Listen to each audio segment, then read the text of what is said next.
이렇게 섬겨주셔서 고맙습니다. 오늘도 채플에 참여해 주셔서 감사드리고요. 11년 차인데 제가 11년째인데 우리 학교 와서 이번 학기가 제일 분위기가 좋고 제가 은혜를 많이 받고 있습니다. 우리 옆에 계시는 분하고 사랑 인사 나누시겠습니다. 사랑합니다. 잘 오셨습니다.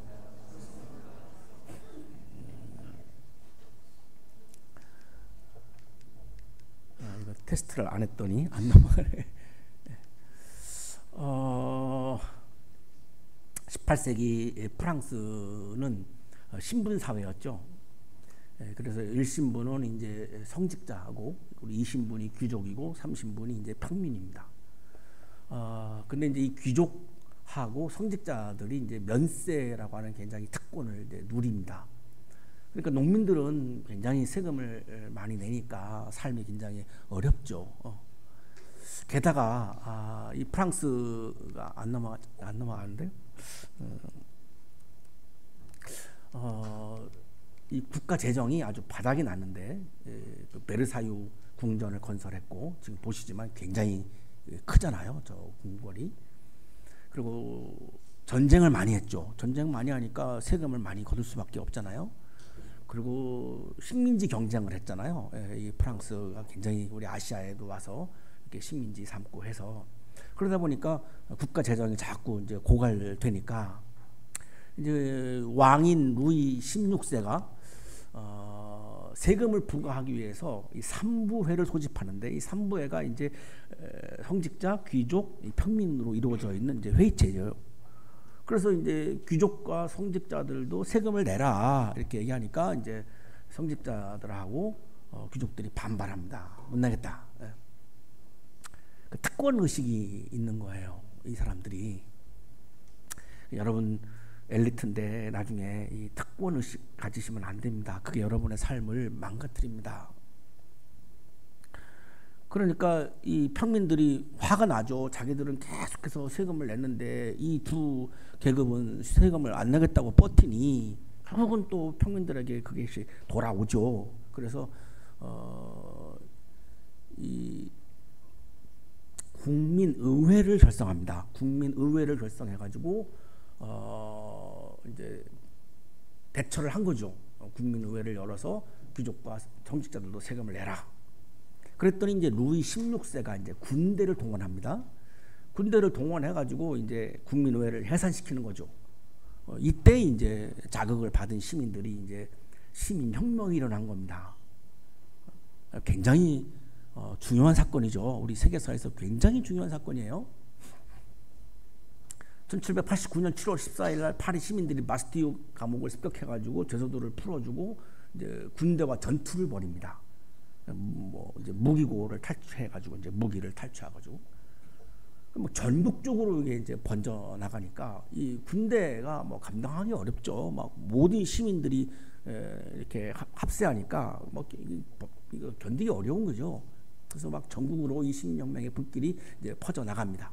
국민의회가 인권 선언을 하는데요. 굉장히 중요한 선언입니다. 사람은 태어나면서부터 자유롭고 평등하다. 사람은 태어나면서부터 자유롭고 평등하다. 주권은 왕이 아닌 국민에게 있다. 자, 이전까지는 나라의 주권이 왕에게 있었죠. 근데 이거를 나라의 주권이 왕에게 있지 않고 국민에게 있다라고 하는 선언을 한 거예요. 이게 이제 민주공화정의 이제 출발이라고 볼 수 있죠. 그리고 민주주의의 출발이라고도 이제 볼 수 있고, 전제주의가 이제 끝나고 민주주의로 막 넘어가는 이런 그런 상황이죠. 루이 16세의 왕권은 정지되고 콩코르드 광장에 이제 끌려와가지고 단두대 지금 그림으로 보고 계시는데 저 밑에다가 이제 루이 10세를 이렇게 눕힙니다. 눕히면 저 위에서 이제 작두 같은 게 내려오는 거죠. 그래서 이제 목을 이렇게 이제 목을 베는 거죠. 그래서 처형을 합니다. 이렇게 안 하면 권한을 많이 이제 루이 16세가 가지고 있으니까 또 어떤 일을 벌일지 모르거든요. 그리고 그 유명한 이제 왕비죠, 마리 앙뚜아네트도 단두대에 끌려가서 처형을 당하죠. 이거 계속 안 넘어가는데 오늘 힘드네요.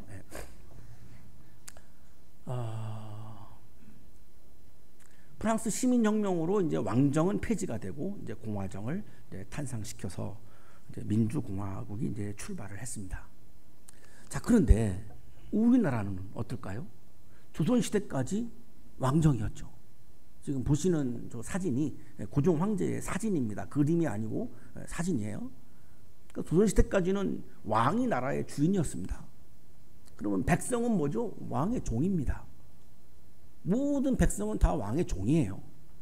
왕은 나라의 주인이고, 왕이 뭐 죽이면 죽는 거고 뭐 방법이 없는 거죠. 주인이니까 자기 마음대로 하는 거니까. 자, 그런데 현재는 이제 국민이 나라의 주인인 나라가 됐죠. 대한민국 헌법 1조 대한민국은 민주공화국이다. 대한민국의 주권은 국민에게 있고 모든 권력은 국민으로부터 나온다. 이래서 주권이 왕으로부터 이제 국민으로, 시민으로 이제 넘어간 거죠. 그래서 우리가 지금 민주공화국에서 살고 있는 거고, 전제주의가 아닌 이제 민주주의 체제에서 우리가 지금 살고 있는 겁니다. 자, 오늘 우리들의 질문은 왕이 존재해도 되나? 이 세상에 왕이 존재해도 되나? 그 다음, 나는 혹시 왕이 되려고 하는 욕망이 없는가? 이 두 가지 질문입니다. 이 세상에 왕이 존재해도 되는 것인가? 내가 왕이 되면 타자는 나의 종이 됩니다. 나는 내 마음대로 하니까 좋지만 그 타자들은 나의 지배를 받아야 되는데 자기 하나 좋으려고 자기가 왕이 돼가지고 많은 사람들을 종들로 부린다? 참 고약한 거잖아요. 굉장히 고약한 거죠. 게다가 신앙인이나 그리스도인으로 한다 그러면 이건 말도 안 되는 거잖아요. 그러면 우리는 여러분이 엘리트다 보니까 내가 왕처럼 되어서 내가 다른 많은 사람들을 내가 움직이고 지배하고 이렇게 살아야지 이런 마음이 없으신가? 이 질문이에요. 있을 수 있거든. 엘리트가 아닌 사람들은 그런 마음을 안 품는데 엘리트인 여러분들은 그런 마음을 품을 위험이 상당히 많아요. 엘리트가 문제입니다. 어디든지. 평범한 백성들은 착해요. 우리나라 국민은 내가 볼 때 정말 세계 1등 국민이에요. 근데 이 정치인과 종교인이 제일 낙후돼 있어요. 저를 포함해서. 저도 종교인이니까 제일 낙후돼 있어요. 왕이 되려고 하고 다 내 맘대로 하려고 그러고 막 다 교회에서 막 사람들 다 지배하려고 그러고, 과연 그게 신앙적인가? 그게 과연 영성이라고 말할 수 있는가? 이 질문인데 오늘 본문에서 함께 답을 찾아보려고 합니다. 유대인들이 이집트에서 430년 동안 노예로 살았어요. 이 노예로 부린 사람은 누구죠? 이집트 왕입니다. 파라오라고 부릅니다. 투탕카멘이라고 하는 그 유명한 이제 이집트의 왕, 제가 한 사람 소개해드리고 있는데요. 뭐 람세스 2세도 있고요.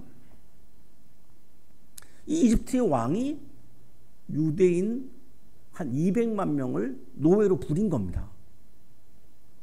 그러니까 인간다움이 없죠. 자유가 없죠. 하나님의 형상이 없죠. 유대인들은 하나님을 잘 믿는 사람들이고 하나님의 율법을 잘 지키며 살아온 사람이기 때문에 율법의 내용과 너무 다른 거죠. 이거 말이 안 되거든요. 그러니까 굉장히 혼란이 오죠. 이게 맞나? 왜 이집트 왕이 우리를 노예로 지배하려고 하지? 그래서 탈출을 하죠. 기원전 15세기 혹은 13세기로 추정을 합니다. 이때 유대인 60만 명이 출발을 했고 여성과 아이를 포함하면 한 200만 명으로 그렇게 추정을 합니다. 인간다움을 회복하기 위해서, 하나님의 형상을 회복하기 위해서, 자유를 회복하기 위해서 가나안 땅을 향해서 행진을 한 거죠. 지금 지도를 보시면 이집트를 출발해가지고 시내산으로 갔다가 그리고 모압으로 갔다가 이제 가나안으로 들어가는 이제 이 일정입니다. 이게 40년 걸렸어요. 40년.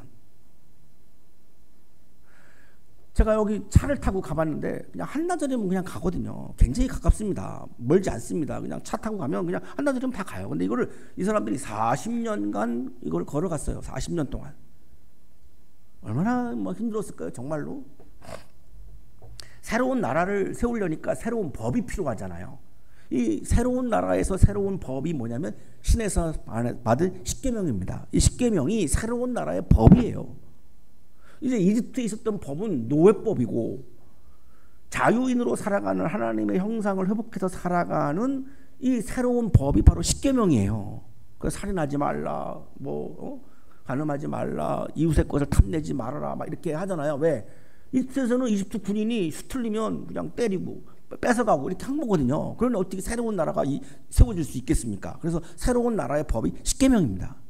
자, 또 하나 리더가 있어야 될 거 아닙니까? 리더. 새로운 나라를 세우려면 이제 리더가 문제인데, 이 주변에 있는 모압, 암몬, 에돔 이런 나라들은 다 왕이 존재했어요. 도시국가인데, 지도를 보시면 맨 아래 이제 에돔 있죠. 그 우회로 이제 암몬, 모압, 그리고 그 위에 이제 암몬 이렇게 있어요. 지금으로 말하면 이제 현재 요르단입니다. 요르단.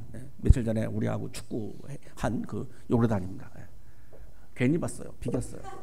시간 낭비했어요. 여기는 다 왕이 있는데, 자, 유대인들은 왕을 두고 싶은데 도저히 왕을 둘 수가 없어요. 왜요? 430년 동안 왕 때문에 노예를 살았는데 어떻게 왕을 세웁니까? 세울 수가 없죠. 그 왕 때문에 출애굽한 건데, 출애굽해가지고 또 왕을 세우면 그 왕이 우리를 또 지배할 텐데, 그러니까 세울 수가 없어요. 근데 리더는 필요하잖아요. 굉장한 딜레마에 빠진 거죠. 그러다가 이들이 이제 내린 결론은 하나님을 왕으로 모신다 이겁니다. 사람은 왕을 하면 안 된다. 우리가 이집트에서 경험한 걸 보니까 사람은 왕하면 안 된다. 다른 사람을 지배하기 때문에. 하나님은 왕이 되셔도 우리를 책임지신다, 돌보신다, 지키신다. 사람은 왕이 되면 우리를 지배하려고 한다. 그래서 하나님을 왕으로 모시는데 이거를 12지파 평등 공동체라고 불러요. 그러니까 이런 정치 체제는 세계사에서 전무후무한 딱 이때 한 번이에요. 굉장히 이거 연구할 부분이에요. 왕이 존재하지 않는데 12부족이 기가 막힌 평등 공동체를 이루어서 왕의 지배를 받지 않으면서 굉장히 아름답게 산 겁니다. 자, 그런데 문제는 뭐죠? 외적의 침입이잖아요. 재판을 해야 되잖아요. 하나님께 예배를 드려야 되잖아요. 자, 그러니까 왕은 안 세우는데 종교적인 책무, 사법적인 책무, 군사적인 책무를 다하는 사사를 둔 겁니다. 이게 오늘 우리가 읽고 있는 사사기입니다. 그러니까 사사기에서 가장 중요한 핵심은 사사죠. 사사를 왜 세웠을까? 왕을 안 세우고, 왕이 세우면 우리를 지배하니까. 그래서 오늘 본문이 한 절인데, 그때는 이스라엘에 왕이 없었으므로, 그죠? 사람들은 저마다 자기의 뜻에 맞는 대로 하였다. 그 다음에 18장 1절, 19장 1절, 21장 25절 4번이나 나와요. 그때는 왕이 없었다. 사사가 리더였다. 이 사사는 히브리어 쇼페트를 옮긴 말인데, 그럼 왕은 뭐냐? 멜렉입니다. 히브리어로. 근데 이 사사를 멜렉이라고 안 부르고 쇼페트로 불렀어요. 그러니까 왕이 아니라는 겁니다. 절대 왕은 안 세우겠다는 겁니다. 그러면 이 사사들은 뭐를 했느냐? 이제 군사적인 역할. 여러분이 잘 알고 계시는 삼손. 유명하죠? 손이 세 개라고 오해받는 그런 분이죠. 지금 그림에서 저기 아마 들라클라의 그림인 것 같아요. 저게 이렇게 품에 무릎 위에 이렇게 삼손이 안겨 있는데, 저게 이제 들릴라죠. 들릴라. 이 조영남 씨가 부른 노래 딜라일라, 이게 들릴라를 영어로 말한 겁니다. 히브리어로는 들릴라고. 그거로 떴죠. 조영남 씨가 그거로 떴고 그림으로 망했고. 그런데 사법적인 재판을 하고요. 그 다음에 이제 제사를 이제 진행하고, 이게 사무엘이라고 하는 사사가 대표적인 사람이죠. 왕권은 하나님이 소유하게 했습니다. 이걸 이제 신정 정치라고 부르는 거죠. 지금도 이란 같은 나라는 신정 정치잖아요. 종교 지도자가 모든 정치적 권력까지 가지고 있잖아요. 이게 이 전통에서 나온 거예요. 이 사사기에는 사사 12명이 나오는데 온니엘을 시작해가지고 맨 마지막에 이제 삼손이 나옵니다. 들릴라와 아주 뜨거운 연애를 했던 그런 삼손. 왕대일 교수는 사사는 임시직이었다라고 설명합니다. 임시직입니다. 그 역할이 끝나면 다시 평범한 평민으로 돌아갑니다. 자, 군대를 막았다, 전쟁이 끝났다, 그럼 다시 평민으로 돌아갑니다. 그러니까 항존직이 아닌 거예요.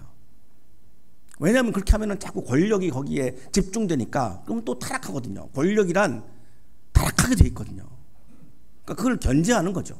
그러니까 기가 막힌 정치 체제로 보여요. 제가 볼 때는 야, 이런 게 가능했을까? 네.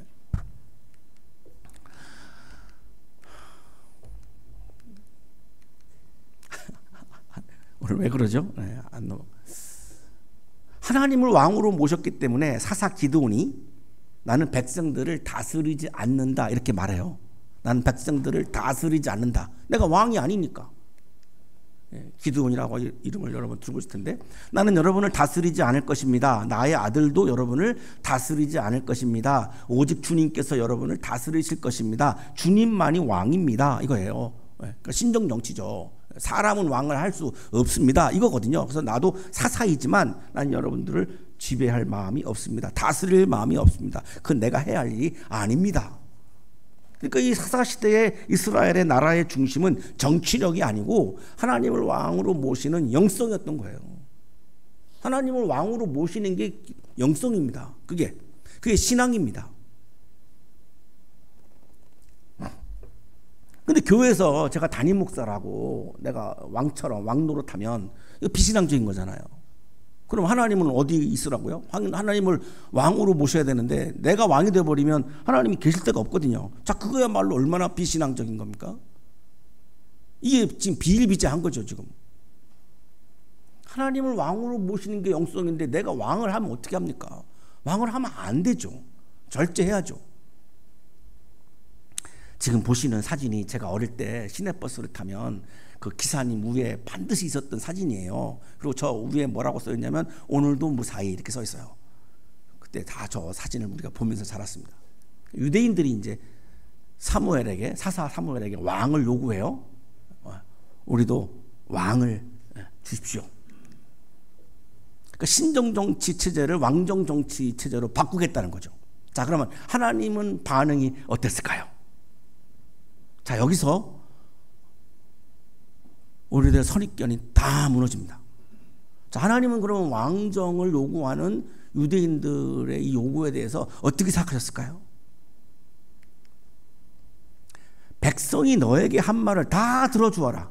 그들이 너를 버린 것이 아니라 나를 버려서 자기들의 왕이 되지 못하게 한 것이다. 내가 왕인데, 내가 이스라엘 사람들의 왕인데, 유대인들의 왕인데 왕을 세워달라고 하는 말은 나를 왕으로 높이지 않겠다는 말이다. 이렇게 하나님 대답하신 거죠. 그들이 너를 버린 것이 아니라 나를 버려서 자기들의 왕이 되지 못하게 한 것이다. 하나님은 왕정을 반대하셨습니다. 그런 표현은 없지만 이거 읽어보면 굉장히 서운하셨던 것 같아요. 굉장히 서운했어요. 아니, 내가 왕인데 나보고 왕하지 말라고 하니까 얼마나 서운하시겠어요.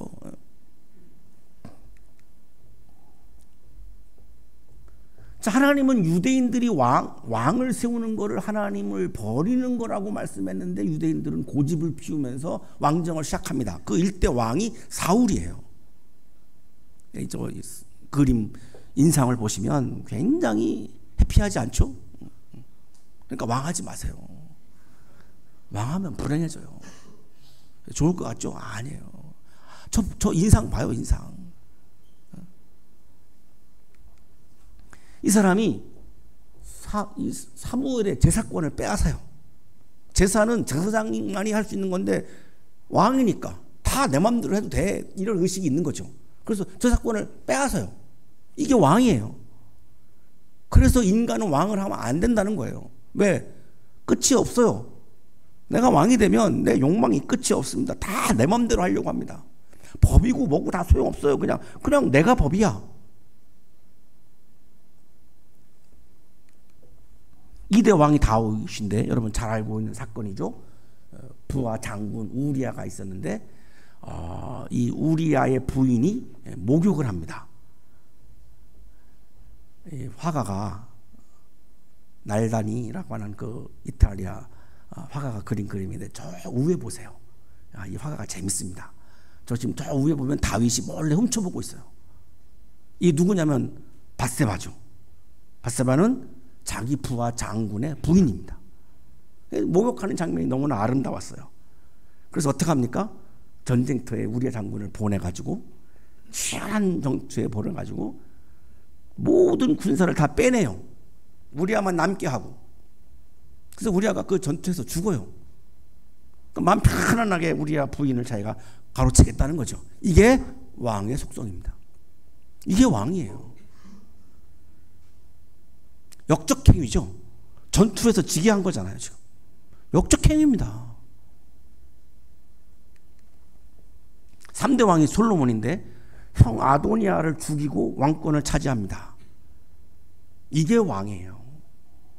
내가 왕이 되기 위해서 형을 죽여요. 성전과 왕궁을 짓기 위해서 20여 개의 성읍을 히람 왕한테 팔아먹어요. 우리로 말하면 대통령실을 지으려고 독도를 일본에게 팔아먹은 격입니다. 자, 이거를 누가 했느냐? 다윗이 했습니다. 솔로몬이 했어요. 왜? 왕이거든요. 자기 마음대로 하는 거죠. 제어가 안 되는 거죠. 부인이 1000명이었습니다. 저는 이 표현이 재밌는데요. 그 아내들이 그의 마음을 사로잡았다. 그러니까 1000명의 여인이 솔로몬의 마음을 사로잡았다. 이게 가능한가요? 우리는 한 명도 마음을 사로잡는 게 쉽지 않잖아요.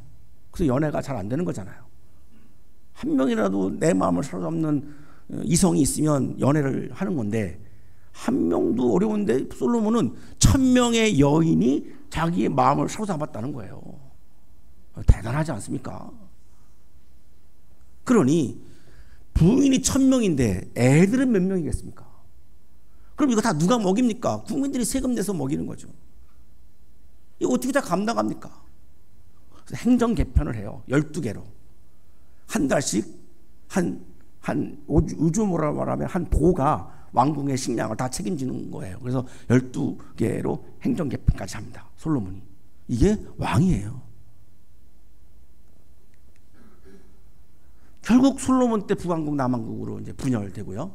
북왕국은 722년에 기원 720 아시리아에게 망하고 남왕국은 586년에 바빌로니아에게 망합니다. 하나님은 사울을 왕으로 세우신 것을 후회하십니다. 오늘 시간이 없어서 본문은 안 읽겠는데요. 설교문에 다 써놨으니까 한번 관심 있는 분들은 보세요. 내가 사울을 왕으로 세운 것을 후회한다 이렇게 말씀하세요. 사람은 왕을 하면 안 되는 존재예요.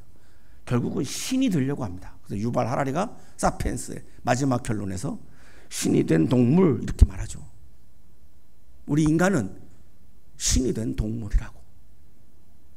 그렇게 결론을 맺고 호모데우스를 또 쓰죠. 호모데우스. 호모는 인간이고 데우스는 신이잖아요. 인간신이라는 거예요. 인간신. 우리가 신이 되려고 한다는 거죠. 왕이 되면 그 다음 단계는 신으로 가려고 하는 거예요. 그러니 어떻게 하나님을 예배합니까? 어떻게 하나님을 내가 왕으로 모십니까? 모실 수가 없죠. 내가 왕인데. 하나님을 왕으로 모실 수가 없죠. 내가 왕인데 그럼 내가 왕을 할 수가 없는데. 마이스터 에카르트는 독일 철학자고 파리 대학에서 신학을 가르쳤고 에르푸르트 수도원장을 지냈고 독일 신비주의의 아버지입니다.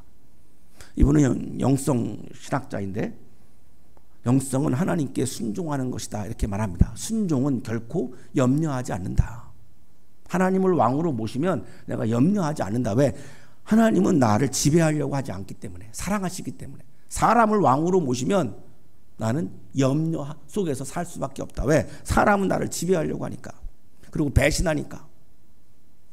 그것은 은총을 결여하는 법이 없다. 내가 하나님을 왕으로 모시면 왕이신 하나님은 나에게 주시는 은총을 결여하는 적이 없다. 반드시 나에게 은총을 주시는 분이다. 사람은 자기 이권을 따져가지고 나에게 주던가 안 주던가 하지만 하나님은 내가 하나님을 왕으로 모신 사람에게 은총을 반드시 주신다는 거예요. 순종하면서 자신을 정화시키는 사람에게 하나님은 반드시 찾아오신다. 영성에서 가장 중요한 것 중에 하나가 정화거든요. 내가 왕이 되려고 하는 마음을 정화하는 거예요. 저는 오늘 성가대 찬양을 들으면서 막 정화되는 느낌을 받았어요. 이 형편없는 이 나의 인격 앞에서 막 고민하면서 살아가는데 이 거룩한 노래를 들으면서 막 정화되는 거죠. 반드시 내가 하나님을 왕으로 모시면 하나님을 만나게 된다. 하나님을 왕으로 모시고 하나님께 순종하는 것이 영성이다. 하나님을 왕으로 모시면 왕의 지배를 염려하지 않아도 된다. 하나님께서는 나를 지배하지 않으시고 사랑하신다. 하나님을 왕으로 모시면 하나님의 은총을 확신하게 된다. 하나님께서는 나의 것을 빼앗는 왕이 아니다. 사람의 왕은 내 것을 뺏어갑니다. 사울은 제사권을 뺏어갔고, 다윗은 부하 장군의 아내를 뺏어갔고, 솔로몬은 형의 생명을 뺏어갔고, 그러나 하나님은 내 것을 빼앗아가는 분이 아니라 나에게 은총을 주시는 분이기 때문에 하나님을 왕으로 모시면 나는 하나님의 은총을 경험하게 되고 내가 왕이 되려고 하는 욕망을 내려놓을 수 있게 됩니다. 사랑하는 한양 가족 여러분, 채플의 자리는 하나님을 왕으로 모시는 영성의 자리입니다. 여기는 어느 누구도 왕이 없습니다. 있으면 얘기해 보세요. 없어요. 오정현 목사님? 아니에요. 이천진? 아니에요. 제가 제 주제에 무슨 왕을 합니까? 여기 팀장님들? 아니에요. 교수님들? 아니에요. 여기는 왕 없어요. 하나님만이 왕입니다. 그 하나님을 왕으로 모시는 영성의 자리가 이 채플의 자리입니다. 여기를 와야 내가 왕이 되려고 하는 욕망을 이겨낼 수 있어요. 하나님을 왕으로 모셔야 나를 마비시키는 염려를 이겨낼 수 있고 하나님의 풍성한 은총을 경험할 수 있고 나의 왕이신 하나님을 만나는 기쁨으로 일상에서 겪는 삶의 어려움을 이겨내는 경험을 할 수 있습니다. 채플에 오셔서 하나님을 왕으로 모시는 영성의 충만함을 경험하시고 하나님의 은총과 하나님의 함께하심과 하나님의 동행하심과 하나님의 보호와 책임지심을 경험하는 여러분의 삶이 되시기를 간절히 축원합니다.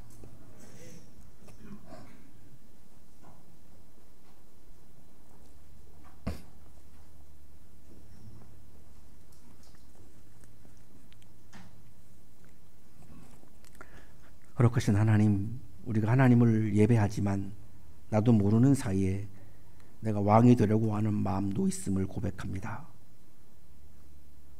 채플의 자리에서 하나님을 왕으로 모심으로